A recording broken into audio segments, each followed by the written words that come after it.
Salam sejahtera Malaysia. Denyut nadi suara rakyat bergema di channel ini. Terima kasih kerana bersama-sama di channel ini untuk mendapatkan berita-berita terkini. Bagi anda yang baru, jangan lupa tekan butang subscribe, like dan share. Malaysia kita punya, kita jaga sama-sama. Salam sejahtera Malaysia. Denyut nadi suara rakyat bergema di channel ini. Berita terkini yang baru saja kita terima, yang pasti membuatkan ramai orang terkejut. Sanusi dipecat. Sanusi dipecat dengan ditukar oleh orang baru. Siapa dia? Dikatakan beliau adalah Hayati. Jadi ada satu berita persoalan besar yang terjadi sekarang ini. Sanusi kena tukar dengan Hayati 22 Januari daripada Harapan Daily. Ini satu pendedahan terbaru yang anda mesti tonton, mesti ketahui. Datuk Seri Muhammad Sanusi Mat Noor dikatakan bakal digugurkan sebagai Menteri Besar Negeri Kedah. Urat-urat tersebut yang kononnya mendakwa dan selalunya kabar angin ini berlaku di negara Malaysia ini akhirnya menjadi berita yang benar, yang betul-betul terjadi ya. Urat-urat itu menyebut bahawa Adun Tokai iaitu Datuk Dr. Muhammad Hayati Osman bakal menggantikan pemimpin yang suka berkaraoke dengan perempuan ajnabi itu. Kabar ketika langkah Dubai masih lagi dicanang-canang sehingga sekarang ini didedahkan oleh seorang yang cukup berpengalaman di dalam politik negara Malaysia, yang cukup berpengalaman, berpengetahuan dan selalu mendapat kabar lebih awal daripada orang yang lain. Beliau adalah Setiausaha Koordinasi Penerangan PKR Iswardi Murni yang menerusi platform X-nya.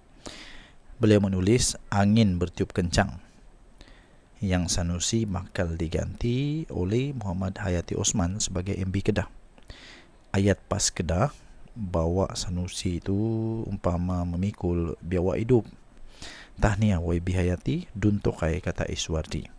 Pada pendapat saya secara peribadi, ini bagus, ini sangat bagus untuk dilaksanakan oleh PAS. Tukarlah Sanusi itu, kerana sekarang ini Sanusi sudah terlibat dengan banyak kontroversi, banyak sekali risiko yang perlu ditanggung oleh Sanusi yang boleh menyebabkan dia kehilangan kelayakan sebagai Menteri Besar. Antaranya yang pada pendapat saya sukar untuk dia menangi di mahkamah ialah isu berkenaan dengan menghina atau mempersoalkan Sultan Selangor, di mana Dewan Diraja Selangor sendiri telah membuat laporan polis. Jadi untuk dia menang, dia kena kalahkan Dewan Diraja Selangor punya laporan polis itu. Jadi agak sukar untuk dia menang. Kedua, yang masih lagi dalam siasatan sekarang, malah sudah didakwa pun di mahkamah ataupun sudah pun diambil tindakan oleh Tan Sri Vincent Tan dengan saman 100 juta ringgit.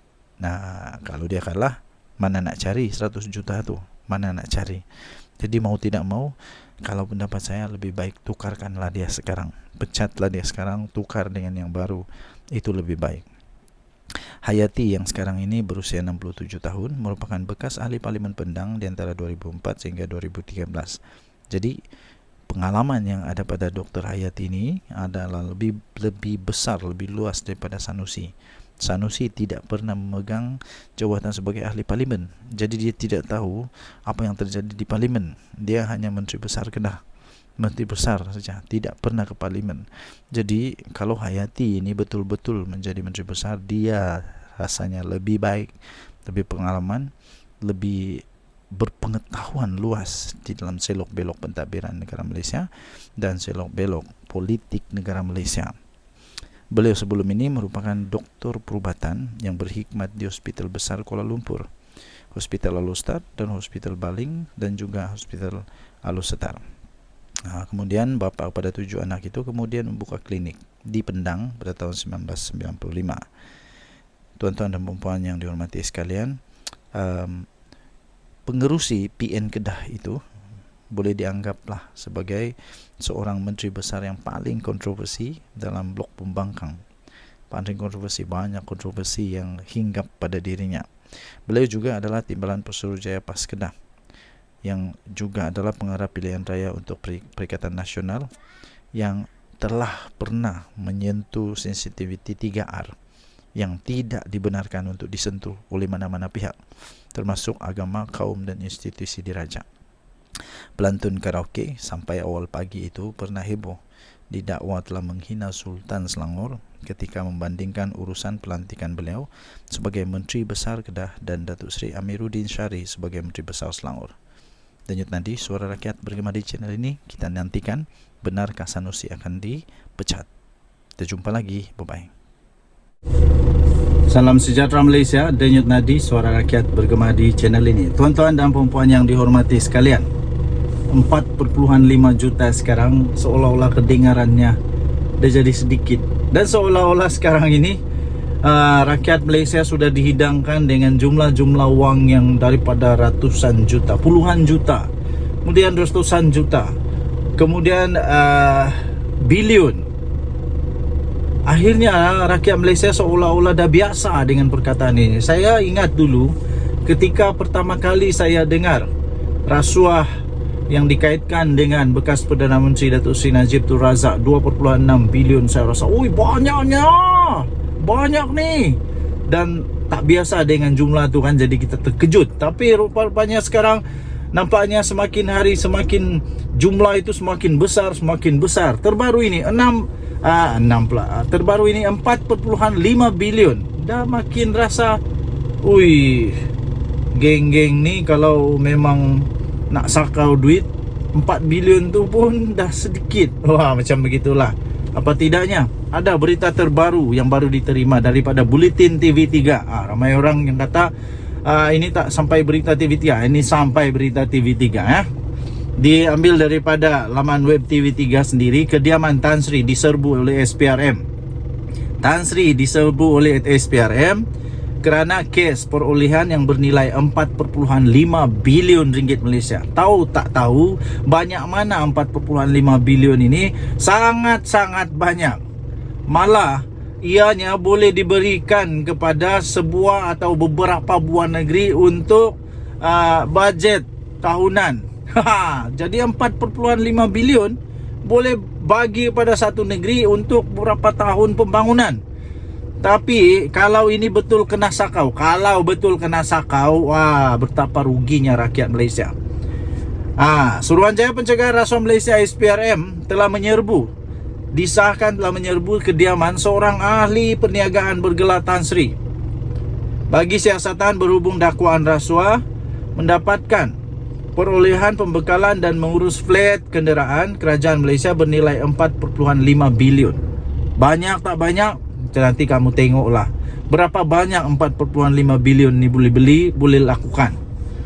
Nak buat satu hospital tak sampai 1 bilion, paling-paling dalam 300 juta. Jadi 300 juta kalau buat dalam 4.5 bilion, kalaulah hospital itu 300 juta, boleh buat lebih daripada 13 hospital. Kalau sekolah lebih kurang 30 juta, mungkin sekolah rendah 30 juta, boleh buat berapa?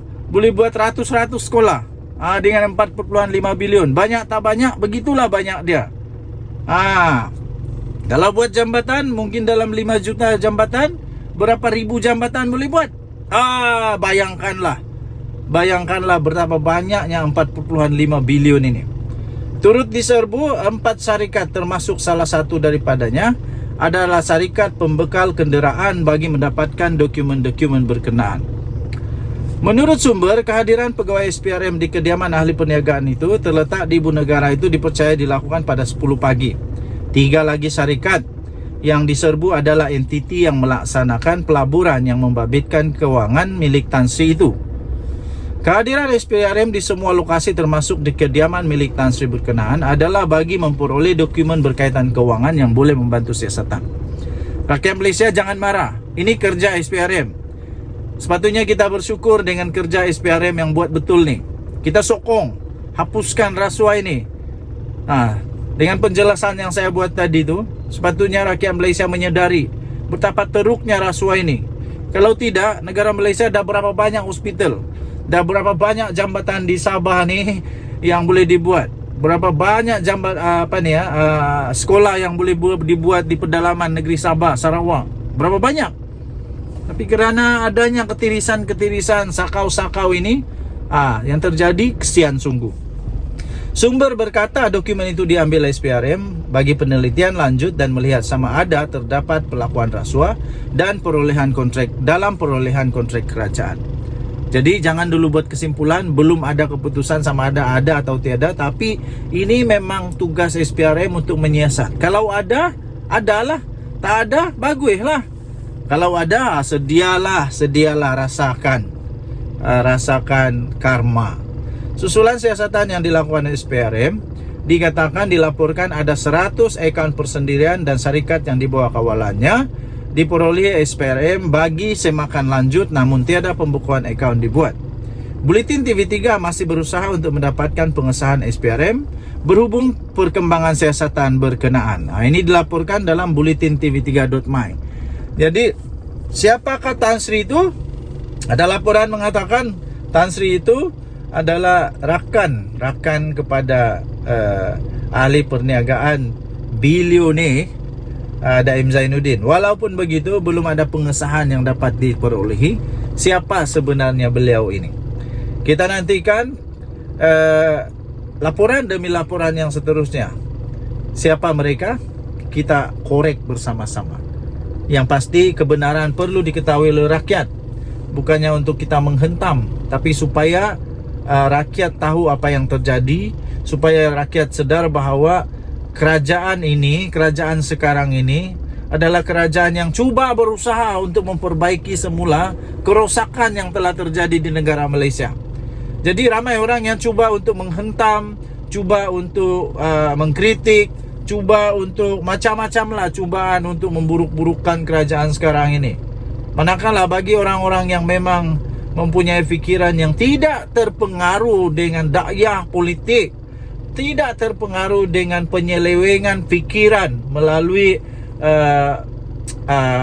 tunggangan-tunggangan yang tidak sewajarnya, dapat memikirkan dengan logik dan waras sewajarnya bahawa apa yang dilaksanakan oleh kerajaan ini, terutamanya Datuk Seri Anwar Ibrahim, Perdana Menteri Malaysia, adalah sesuatu yang sepatutnya dilakukan, dan bukan saja sepatutnya dilakukan, tapi telah dilakukan sejak lama dulu lagi. Cuma saja baru ada sekarang muncul seorang Perdana Menteri bernama Datuk Seri Anwar Ibrahim yang cukup berani mempertaruhkan segala-galanya, termasuklah akan dibenci oleh mereka yang takut. Mereka yang takut pecahnya tembelang, pecahnya topeng-topeng masing-masing, pecahnya rahsia-rahsia yang pernah dibuat. Jadi dia tidak takut. Syukur kepada Tuhan kerana sekarang kita ada Perdana Menteri yang cukup berani,